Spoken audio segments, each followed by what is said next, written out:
Kawawa naman yung ipon ko na to. Ano nangyari dito? Ayun oh, makikita nyo, sumalpok pa. Nabukasan na siya umuwi, taas kung makikita nyo, ayan yung nangyari sa kanya oh. Butas ang dibdib mga idol.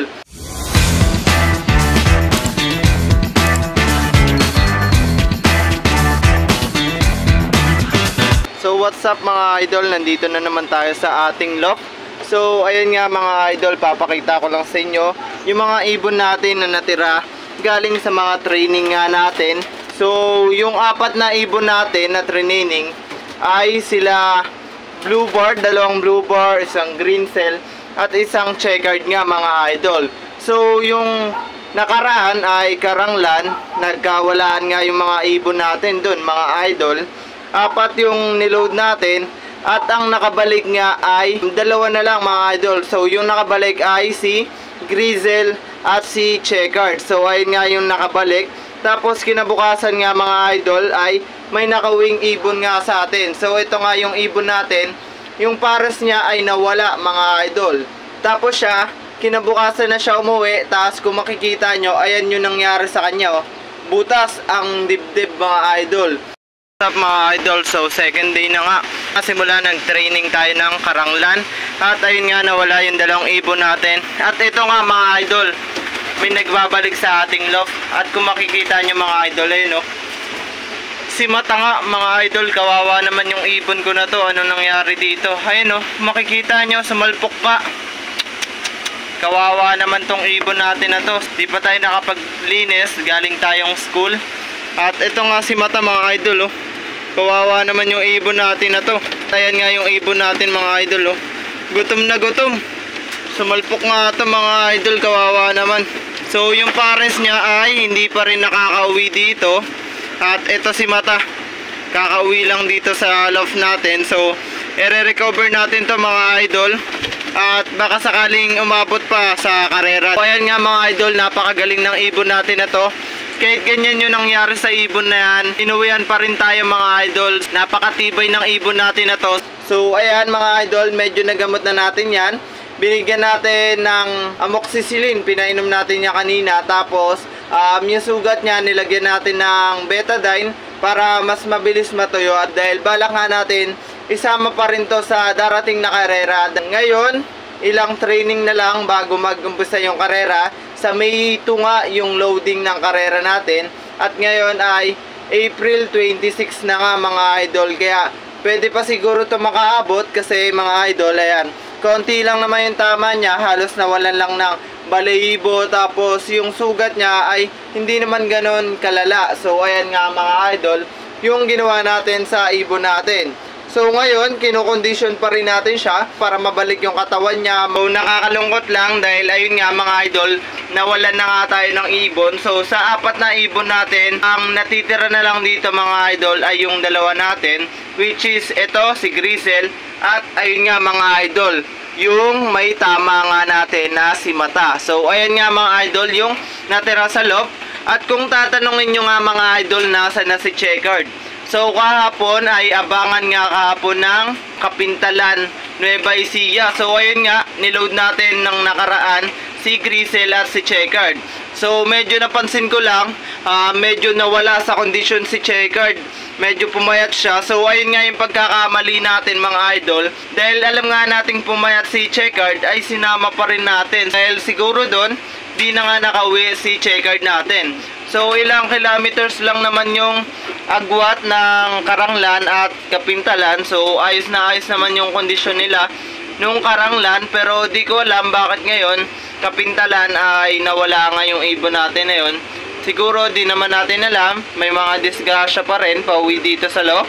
May mga palkon, may mga lambat at marami pang iba mga idol. Siguro mga idol, di talaga para sa atin yung makauwi si Checkered. So ito mga idol, mamaya ay kargahan na nga uli ng Santa Fe. So ito talaga yung pinakalas ng training, Santa Fe nga mga idol. So sa susunod ay balik nga ng San Jose or Cabanatuan nga mga idol para exercise sa mga ibon natin bago ang karera.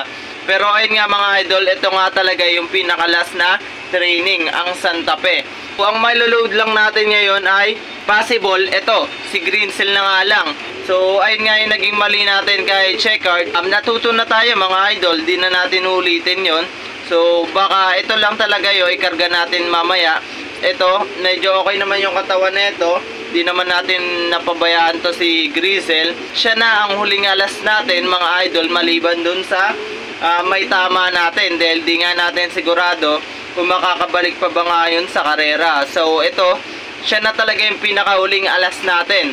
Kwento ko lang sa inyo mga idol, di ba nung pagbalik natin dito, so nagbalik vlog tayo, so tinakal nga din natin to sa vlog natin na yung mga panlaban natin ngayong NDR. So nasabi ko doon, ito si Greencell, yung unknown line nga na ibon natin. So apat nga sila, ay bali 5 bago natin itigil si Puti. 5 silang training natin. At ngayon, nasa dulo na tayo ng training, which is Santa Fe nga. Ito nga yung naiwan mga idol, yung unknown line natin. So, ang tinakal natin doon kung kaya nga bang umabot ng dulo ang mga unknown line. So, ayan yung sagot mga idol. Dulo ng training. So, ayan, Santa Fe na ngayon. Tignan natin sa karera kung kakayanin pa niya. Pero may tiwala naman tayo sa mga ibon natin, kaya entry pa rin talaga natin to mga idol. Kahit online pa to, basta uwian tayo, wala tayong problema doon mga idol. Laban lang ng laban. Nagkaubusan na nga ng mga ibon dito mga idol. Sa apat natin na training, ang nawala ay 2. At ang 2 nga ay nandito pa sa loob, kaso yung isa ay may tama o may sugat. Tapos ito na lang yung natitirang kondisyon talaga mga idol. Hindi talaga natin alam yung mga mangyayari, dahil kung sino pa yung unknown line na medyo hindi natin inaasahan, ay siya pa nga yung maiiwan. So di natin inaakala na si Greencell yung maiiwan dito sa loft natin, dahil nga unknown line siya, tapos yung mga kasabay niya may lahi.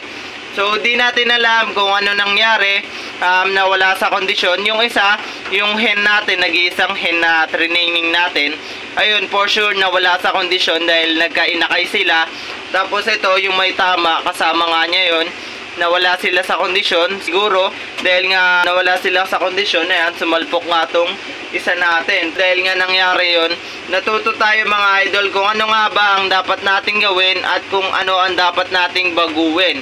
So ayun yung natutunan natin, dahil sa bawat subok natin, kung matalo man tayo at kung hindi man tayo makapagpauwi, at least may natutunan tayo para sa next na karera ay magamit natin at hindi na natin maulit mga idols. Medyo umiikot-ikot pa nga yung ulo niya mga idol, oh. Ayan, sinabi ko nga sa inyo mga idol, ito si Greencell ay may history siya na nagkabaliling. So sana hindi bumalik at para matapos niyo yung karera. So ayan, binigyan natin siya ng motivation para umuwi at umuwi nga siya dito sa ating loft. At ayun nga mga idol, good luck na lang talaga kay Greencell. At sana gabayan siya ng Panginoon para makauwi siya ng safe dito. So ito nga mga idol, nag-aalangan lang tayo dito sa ibon natin na sumalpok nga mga idol. Dahil di natin alam kung maihahabol pa nga ba natin siya sa karera. Napakagandang ibon na ito ni Mata. So dati nating ibon na to, medyo matagal na siya dito sa loob. So OB nga siya. So ayan nga mga idol, sumalpok lang talaga siya. Pero isa siya sa inaasahan natin dito sa loob na makakauwi nga, dahil may speed din talaga tong ibon natin na to. Ayan, nag-aalangan nga tayo ngayon kung kaya pa nga ba niya umuwi kahit na ganyan yung lagay niya. So ayan, kung makikita nyo mga idol, medyo lapit lang natin ng konti. Ayan yung nangyari nga sa kanya, oh. Napakatindi ng sinapit ng ibon natin na to. Kawawa nga yung ibon natin na to mga idol, oh. So pipilitin natin ma-recover siya para sa ganon maihabol natin sa karera, dahil medyo matagal-tagal pa naman yung karera. May ilang araw pa tayo para maging in shape siya uli, para maging fit siya, at para makauwi nga siya dito sa ating loft. So ayan nga yung tatay niya, si Pula. So ayan nga si Pula yung tatay niya. So kung makikita nyo, medyo awig sila. Tignan natin, i-update ko kayo kung anong mangyayari dito sa loft natin, kung may kakarga pa nga ba natin tong ibon na to na sumalpok, o gagawin nating breeder or sa susunod na south or north na lang natin ibabawi. So sana yung mga nawala dito sa loft natin na dalawa, si Checkered at yung pares nga nito ay makauwi pa rin para sa ganon may entry natin dito sa darating na norte, dahil ayun naman talaga yung purpose natin, bakit natin sila training. Pero kung hindi man makauwi, siguro will na ni Lord yun. So baka ito lang talaga yung para sa atin. Kaya tatanggapin na lang natin mga idol, move on na lang tayo sa mga nangyari dito sa ibon natin. So mag-focus na lang tayo kung ano yung natitira dito sa loft at ayun na lang yung pagtutuunan natin ng pansin at para makaabot nga tayo sa darating na derby. So ayun nga lang mga idol, good luck sa lahat ng mga lumalaro ngayon. Naway lahat tayo ay magdamasa ng panalo. So ayun nga lang mga idol, hanggang dito na lang. Thank you mga idol.